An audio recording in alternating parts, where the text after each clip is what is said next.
ਨਿਮਾਣਿਆਂ ਦੇ ਮਾਣ, ਨਿਤਾਣਿਆਂ ਦੇ ਤਾਣ, ਨਿਓਟਿਆਂ ਦੀ ਓਟ ਸਤਿਗੁਰੂ ਜੀ ਸ੍ਰੀ ਗੁਰੂ ਅਮਰਦਾਸ ਜੀ ਦੇ ਹੁਕਮ ਅਨੁਸਾਰ ਸੋਢੀ ਸੁਲਤਾਨ ਸ੍ਰੀ ਗੁਰੂ ਰਾਮਦਾਸ ਜੀ ਨੇ ਸ੍ਰੀ ਗੁਰੂ ਨਾਨਕ ਪਾਤਸ਼ਾਹ ਜੀ ਦੀ 5ਵੀਂ ਗੱਦੀ ਦੇ ਵਾਰਸ ਲਈ ਆਪਣੇ ਤਿੰਨੋਂ ਪੁੱਤਰਾਂ 'ਚੋਂ ਕਿਸੇ ਇੱਕ ਦੀ ਚੋਣ ਕਰਨੀ ਸੀ। ਪਰ ਗੁਰੂ ਜੀ ਨੂੰ ਇਸ ਚੋਣ ਬਾਬਤ ਜ਼ਿਆਦਾ ਸੋਚ ਵਿਚਾਰ ਕਰਨ ਦੀ ਲੋੜ ਨਾ ਪਈ, ਕਿਉਂਕਿ ਤਿੰਨੋਂ ਸਾਹਿਬਜ਼ਾਦਿਆਂ ਵਿੱਚੋਂ ਸਭ ਤੋਂ ਵੱਡੇ ਬਾਬਾ ਪ੍ਰਿਥੀ ਚੰਦ ਜੀ ਬਹੁਤ ਹੀ ਲੋਭੀ ਤੇ ਈਰਖਾਲੂ ਸੁਭਾਅ ਦੇ ਸਨ।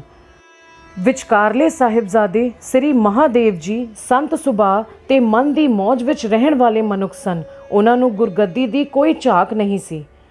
ਸਭ ਤੋਂ ਛੋਟੇ ਸਪੁੱਤਰ ਅਰਜਨ ਦੇਵ ਜੀ ਅਤ ਦੇ ਨਿਮਰ, ਆਗਿਆਕਾਰੀ ਤੇ ਸੇਵਾ ਭਾਵ ਵਾਲੇ ਸਨ। ਉਹ ਗੁਰੂ ਪਿਤਾ ਜੀ ਨੂੰ ਗੁਰੂ ਵਾਂਗ ਪੂਜਦੇ ਤੇ ਦਿਨ ਰਾਤ ਉਹਨਾਂ ਦੀ ਸੇਵਾ ਕਰਦੇ ਸਨ। ਇਹਨਾਂ ਗੁਣਾਂ ਨੂੰ ਸਾਹਮਣੇ ਰੱਖਦੇ ਹੋਏ ਸ੍ਰੀ ਗੁਰੂ ਰਾਮਦਾਸ ਜੀ ਨੇ ਆਪਣੇ ਸਭ ਤੋਂ ਛੋਟੇ ਸਾਹਿਬਜ਼ਾਦੇ ਅਰਜਨ ਦੇਵ ਜੀ ਨੂੰ ਗੁਰਿਆਈ ਦੀ ਬਖਸ਼ਿਸ਼ ਕਰਨ ਦਾ ਮਨ ਬਣਾਇਆ। ਪਰ ਪਹਿਲੇ ਗੁਰੂ ਸਾਹਿਬਾਨਾਂ ਵਾਂਗ ਸ੍ਰੀ ਗੁਰੂ ਰਾਮਦਾਸ ਜੀ ਨੇ ਵੀ ਆਪਣੇ ਉੱਤਰਾਧਿਕਾਰੀ ਦੀ ਪ੍ਰੀਖਿਆ ਲੈਣ ਬਾਰੇ ਵਿਚਾਰ ਬਣਾਇਆ। ਉਹਨਾਂ ਦਿਨਾਂ 'ਚ ਲਾਹੌਰ ਵਿਖੇ ਗੁਰੂ ਜੀ ਦੀ ਰਿਸ਼ਤੇਦਾਰੀ ਵਿੱਚ ਇੱਕ ਵਿਆਹ ਆ ਗਿਆ, ਜਿਸ ਵਿੱਚ ਗੁਰੂ ਸਾਹਿਬ ਜੀ ਸ਼ਾਮਲ ਨਹੀਂ ਹੋ ਸਕਦੇ ਸਨ। ਗੁਰੂ ਜੀ ਆਪਣੇ ਤਿੰਨੋਂ ਪੁੱਤਰਾਂ ਵਿੱਚੋਂ ਕਿਸੇ ਇੱਕ ਪੁੱਤਰ ਦੀ ਵਿਆਹ 'ਚ ਜਾਣ ਦੀ ਜ਼ਿੰਮੇਵਾਰੀ ਲਾਉਣਾ ਚਾਹੁੰਦੇ ਸਨ ਤੇ ਗੁਰੂ ਜੀ ਨੇ ਇਹ ਵੀ ਸੋਚਿਆ ਕਿ ਜਿਹੜਾ ਪੁੱਤਰ ਵਿਆਹ 'ਚ ਜਾਣ ਲਈ ਮੰਨ ਜਾਵੇਗਾ ਉਸ ਨੂੰ ਇਹ ਵੀ ਪੱਕਾ ਕਰਨਗੇ ਕਿ ਉਹ ਉਹਨਾਂ ਦੀ ਆਗਿਆ ਤੋਂ ਬਗੈਰ ਅੰਮ੍ਰਿਤਸਰ ਵਾਪਸ ਨਾ ਆਵੇ। ਇਸ ਤੋਂ ਇਹ ਵੀ ਸਪਸ਼ਟ ਹੋ ਜਾਵੇਗਾ ਕਿ ਤਿੰਨਾਂ ਵਿੱਚੋਂ ਕਿਹੜਾ ਪੁੱਤਰ ਸਭ ਤੋਂ ਜ਼ਿਆਦਾ ਆਗਿਆਕਾਰੀ ਹੈ ਤੇ ਗੁਰਗੱਦੀ ਦੇ ਪੂਰਨ ਯੋਗ ਹੈ। ਬਾਬਾ ਪ੍ਰਿਥੀ ਚੰਦ ਜੀ ਨੇ ਕਾਰੋਬਾਰ ਨਾ ਛੱਡ ਕੇ ਜਾਣ ਦਾ ਕਹਿ ਕੇ ਗੁਰੂ ਜੀ ਨੂੰ ਵਿਆਹ 'ਚ ਜਾਣ ਲਈ ਸਾਫ਼ ਇਨਕਾਰ ਕਰ ਦਿੱਤਾ। ਫਿਰ ਗੁਰੂ ਜੀ ਨੇ ਬਾਬਾ ਮਹਾਦੇਵ ਜੀ ਨੂੰ ਪੁੱਛਿਆ ਤਾਂ ਉਹਨਾਂ ਨੇ ਵੀ ਇਹ ਕਹਿ ਕੇ ਜਾਣ ਲਈ ਇਨਕਾਰ ਕਰ ਦਿੱਤਾ ਕਿ ਉਹ ਦੁਨੀਆ ਦੇ ਰਿਸ਼ਤੇ ਨਾਤੇ ਵਿਸਾਰ ਚੁੱਕੇ ਹਨ, ਉਹ ਕਿਸੇ ਨੂੰ ਆਪਣਾ ਰਿਸ਼ਤੇਦਾਰ ਨਹੀਂ ਸਮਝਦੇ। ਅਖੀਰ ਜਦੋਂ ਅਰਜਨ ਦੇਵ ਜੀ ਨੂੰ ਵਿਆਹ 'ਚ ਸ਼ਾਮਲ ਹੋਣ ਲਈ ਕਿਹਾ ਗਿਆ ਤਾਂ ਉਹਨਾਂ ਨੇ ਗੁਰੂ ਪਿਤਾ ਜੀ ਦੀ ਆਗਿਆ ਸਤ ਬਚਨ ਕਹਿ ਕੇ ਝਟ ਪ੍ਰਵਾਨ ਕਰ ਲਈ। ਨਾਲ ਹੀ ਗੁਰੂ ਪਿਤਾ ਜੀ ਨੇ ਅਰਜਨ ਦੇਵ ਜੀ ਨੂੰ ਹੁਕਮ ਕੀਤਾ ਕਿ ਵਿਆਹ ਪਿੱਛੋਂ ਤੁਸੀਂ ਉੱਥੇ ਹੀ ਰਹਿ ਕੇ ਗੁਰਮਤਿ ਪ੍ਰਚਾਰ ਕਰਨਾ ਹੈ ਤੇ ਜਦੋਂ ਤੱਕ ਅਸੀਂ ਨਹੀਂ ਬੁਲਾਉਂਦੇ ਇੱਥੇ ਨਹੀਂ ਆਉਣਾ। ਗੁਰੂ ਪਿਤਾ ਜੀ ਤੋਂ ਇਹ ਉਪਦੇਸ਼ ਲੈ ਕੇ ਅਰਜਨ ਦੇਵ ਜੀ ਲਾਹੌਰ ਵੱਲ ਨੂੰ ਚਲੇ ਗਏ। ਵਿਆਹ ਪਿੱਛੋਂ ਅਰਜਨ ਦੇਵ ਜੀ ਨੇ ਗੁਰੂ ਪਿਤਾ ਜੀ ਦੀ ਆਗਿਆ ਅਨੁਸਾਰ ਲਾਹੌਰ ਵਿੱਚ ਗੁਰਸਿੱਖੀ ਦਾ ਪ੍ਰਚਾਰ ਕੀਤਾ। ਆਪ ਜੀ ਆਪਣੀ ਰਸਪਿੰਨੀ ਆਵਾਜ਼ ਨਾਲ ਕੀਰਤਨ ਕਰਦੇ ਤੇ ਕਥਾ ਨਾਲ ਸੰਗਤਾਂ ਨੂੰ ਨਿਹਾਲ ਕਰਦੇ। ਇਸ ਤਰ੍ਹਾਂ ਲਾਹੌਰ ਵਿੱਚ ਰਹਿੰਦਿਆਂ ਅਰਜਨ ਦੇਵ ਜੀ ਨੂੰ 2 ਸਾਲ ਤੋਂ ਵੀ ਵੱਧ ਸਮਾਂ ਬੀਤ ਗਿਆ, ਪਰ ਗੁਰੂ ਪਿਤਾ ਜੀ ਦਾ ਕੋਈ ਸੁਨੇਹਾ ਨਾ ਆਇਆ। ਗੁਰੂ ਪਿਤਾ ਜੀ ਵੱਲੋਂ ਕੋਈ ਸੁਨੇਹਾ ਨਾ ਆਉਂਦਾ ਵੇਖ ਅਰਜਨ ਦੇਵ ਜੀ ਬੜੇ ਬੇਬਲ ਹੋਏ ਤੇ ਇੱਕ ਸਿੱਖ ਦੇ ਹੱਥੀਂ ਗੁਰੂ ਪਿਤਾ ਜੀ ਲਈ ਚਿੱਠੀ ਭੇਜ ਕੇ ਆਪਣੇ ਮਨ ਦੀ ਦਸ਼ਾ ਦਰਸਾਉਂਦੇ ਹੋਏ ਇਹ ਸ਼ਬਦ ਉਚਾਰਿਆ। ਮੇਰਾ ਮਨ ਲੋਚੈ ਗੁਰ ਦਰਸ਼ਨ ਤਾਈ, ਬਿਲਪ ਕਰੇ ਚਾਤ੍ਰਿਕ ਕੀ ਨਿਆਈ, ਤ੍ਰਿਖਾ ਨਾ ਉਤਰੈ ਸ਼ਾਂਤ ਨਾ ਆਵੈ, ਬਿਨ ਦਰਸ਼ਨ ਸੰਤ ਪਿਆਰੇ ਜੀਓ। ਇਸ ਤਰ੍ਹਾਂ ਅਰਜਨ ਦੇਵ ਜੀ ਦੇ ਮਨ ਦੀ ਵਿਆਕੁਲਤਾ ਨੂੰ ਭਾਂਪਦੇ ਹੋਏ ਗੁਰੂ ਪਿਤਾ ਜੀ ਸ੍ਰੀ ਗੁਰੂ ਰਾਮਦਾਸ ਜੀ ਨੇ ਉਹਨਾਂ ਨੂੰ ਆਪਣੇ ਕੋਲ ਵਾਪਸ ਆਉਣ ਦਾ ਸੱਦਾ ਭੇਜ ਦਿੱਤਾ। ਗੁਰੂ ਪਿਤਾ ਜੀ ਦਾ ਸੁਨੇਹਾ ਮਿਲਦੇ ਹੀ ਅਰਜਨ ਦੇਵ ਜੀ ਗੁਰੂ ਦਰਬਾਰ ਵਿੱਚ ਹਾਜ਼ਰ ਹੋ ਗਏ ਤੇ ਇਸ ਤਰ੍ਹਾਂ ਗੁਰੂ ਪਿਤਾ ਜੀ ਦੀ ਖੁਸ਼ੀ ਹਾਸਲ ਕਰਦੇ ਹੋਏ ਅਰਜਨ ਦੇਵ ਜੀ ਆਪਣੀ ਪ੍ਰੀਖਿਆ ਵਿੱਚ ਵੀ ਸਫਲ ਹੋ ਗਏ, ਜਿਸ ਸਦਕਾ ਸ੍ਰੀ ਗੁਰੂ ਰਾਮਦਾਸ ਜੀ ਨੇ ਅਰਜਨ ਦੇਵ ਜੀ ਨੂੰ 5ਵੇਂ ਸਿੱਖ ਗੁਰੂ ਥਾਪ ਕੇ ਗੁਰੂ ਅਰਜਨ ਦੇਵ ਜੀ ਬਣਾਉਣ ਦਾ ਨਿਸ਼ਚਾ ਕਰ ਲਿਆ।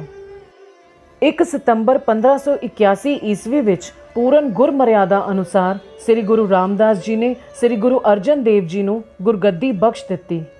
ਸ੍ਰੀ ਗੁਰੂ ਅਰਜਨ ਦੇਵ ਜੀ ਦਾ ਵਿਆਹ ਕ੍ਰਿਸ਼ਨ ਚੰਦ ਜੀ ਦੀ ਸਪੁੱਤਰੀ ਬੀਬੀ ਗੰਗਾ ਜੀ ਨਾਲ ਹੋਇਆ, ਜਿਨ੍ਹਾਂ ਦੀ ਕੁੱਖੋਂ ਅਕਾਲ ਪੁਰਖ ਦੀ ਬਖਸ਼ਿਸ਼ ਸਦਕਾ ਸ੍ਰੀ ਗੁਰੂ ਹਰਗੋਬਿੰਦ ਸਾਹਿਬ ਜੀ ਨੇ ਪ੍ਰਕਾਸ਼ ਧਾਰਿਆ।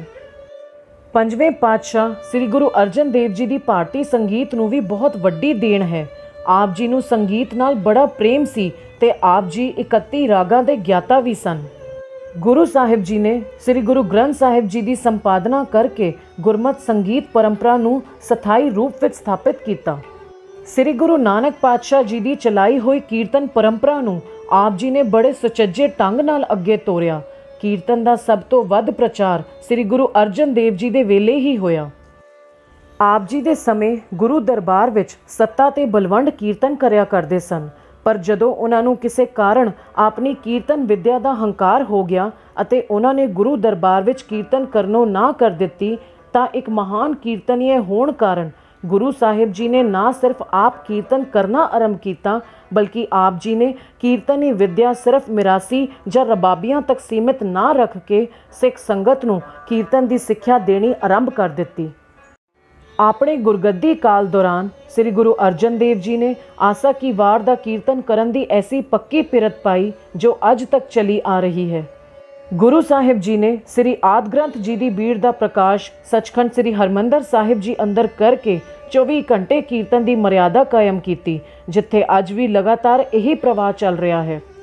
गुरु साहिब जी ने कीर्तन करन का कोई समा निश्चित नहीं किया, सगों आप तां अठे पहर ही हरी जस गाउण लई प्रेरदे हन। धर्म प्रचार ते ईश्वरी भगती का सब तो उत्तम साधन आप जी ने कीर्तन नूं समझिया। आप जी फरमाउंदे हन, हर कीर्तन गावोह दिन राती, सफल एहा है कारी जियो। सिरंदा साज दी काट श्री गुरु अर्जन देव जी ने ही कड्डी सी, जो सिख धर्म के संगीत विच अज भी प्रचलित है।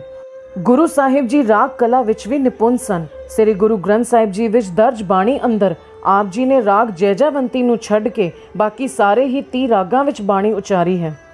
गुरु जी ने वख-वख काव्य शैलियां विच बाणी रची है। इन्हां गायन शैलियां दे गाउण दा ढंग भी वखरा है। पड़ताल गायकी नूं भी आप जी ने ही प्रचार विच लिआंदा। श्री गुरु अर्जन देव जी के समय ध्रुपद गायकी का भी बहुत प्रचार होया। गुरु साहिब जी की बाणी तो साफ नज़र आउंदा है कि आप जी शास्त्रीय संगीत के महान ज्ञाता सन। श्री गुरु अर्जन देव जी एक महान कीर्तनीय सन, जिन्हां नूं सारे ही साज़ां विच मुहारत हासिल सी। पंचम पातशाह जी ने अपने 22 सालां दे गुरगद्दी काल विच कई नगर ते स्थान भी वसाए, जिन्हां विच सिੱਖੀ ਦਾ महान केंद्र सचखंड श्री हरमंदर साहिब अमृतसर भी शामिल है। श्री गुरु रामदास जी के अमृतसर सरोवर की खुदवाई कराउण तो बाद उन्हां दी इच्छा मुताबक श्री गुरु अर्जन देव जी ने सरोवर का कारज संपूर्ण करा के सरोवर के विचकार कमल के फुल वांग हरमंदर साहिब जी की साजना लई आप नक्शा तैयार किया ते 1588 ईस्वी विच सचखंड श्री हरमंदर साहिब जी की नींह साईं मियाँ मीर जी पासों रखवाई। साईं मियाँ मीर जी एक पहुँचे हुए सूफी फकीर सन अते मुसलमान होंदियां होयां भी गुरु जी ते गुरु घर विच बहुत शरधा रखते सन। साईं मियाँ मीर जी नाल श्री गुरु अर्जन देव जी की मुलाकात लाहौर विच उस वेले हुई सी जदों आप जी गुरु पिता जी के हुक्म ते अपने रिश्तेदार के विआह मगरों उत्थे ही रह के सिੱਖੀ का प्रचार कर रहे सन।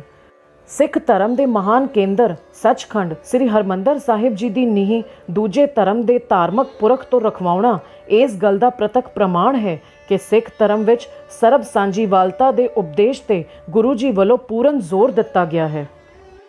सिख धर्म विच धार्मिक तंगदिली नहीं है, किसी भी तरह का कोई वितकरा नहीं है। ये सारी मनुखता नूं अपने कलावे विच लैण वाला धर्म है। इस तो बाद 1590 ईस्वी विच श्री गुरु अर्जन देव जी ने तरन तारण सरोवर की नींह रखी। 1593 ईस्वी विच आप जी ने जलंधर कोल धर्म प्रचार केंद्र हित करतारपुर नगर वसाया ते माता गंगा जी के नां ते खूह भी लगवाया। 1594 ईस्वी विच आप जी ने गुरु की वडाली नूं धर्म प्रचार हित अपना पक्का टिकाणा बनाया। इन्हां ही सालां विच सोका पै जाण कारण गुरु की वडाली दे पच्छम वल 6 हट्ठा खूह लगवाया, जिथे अज गुरुद्वारा 6 हट्ठा साहिब सुशोभित है। 15 अप्रैल 1563 ईस्वी नूं अकाल पुरख दे हुक्म विच कलयुगी जीवां दा उद्धार करन लई सोडी सुल्तान धन धन श्री गुरु रामदास जी अते माता भानी जी दे गृह विखे प्रकाश तार के धन धन श्री गुरु अर्जन देव जी समुची लुकाई नूं शबद गुरु ते कीर्तन दी महिमा दसदे होए समकालीन हुक्मराना दी दित्ती अत दी तशद्दद नूं परमात्मा दा मिठा भाणा समझदे होए ते सिੱਖੀ विच शहीदी परंपरा नूं उजागर करदे होए 30 मई 1606 ईस्वी नूं शहीदी प्राप्त कर गए। श्री गुरु अर्जन देव जी दे शहीदी अस्थान ते अज लाहौर पाकिस्तान विच गुरुद्वारा डेरा साहिब सुभाईमान है। जपियो जिन अर्जुन देव गुरु फिर संकट जोन गरब ना आयो। जूना दी भटकणा तो बचाउण वाले पंचम पातशाह धन धन श्री गुरु अर्जन देव जी दे गुरता गद्दी दिहाड़े दी आप सारिआं नूं बेअंत बेअंत बधाइयां।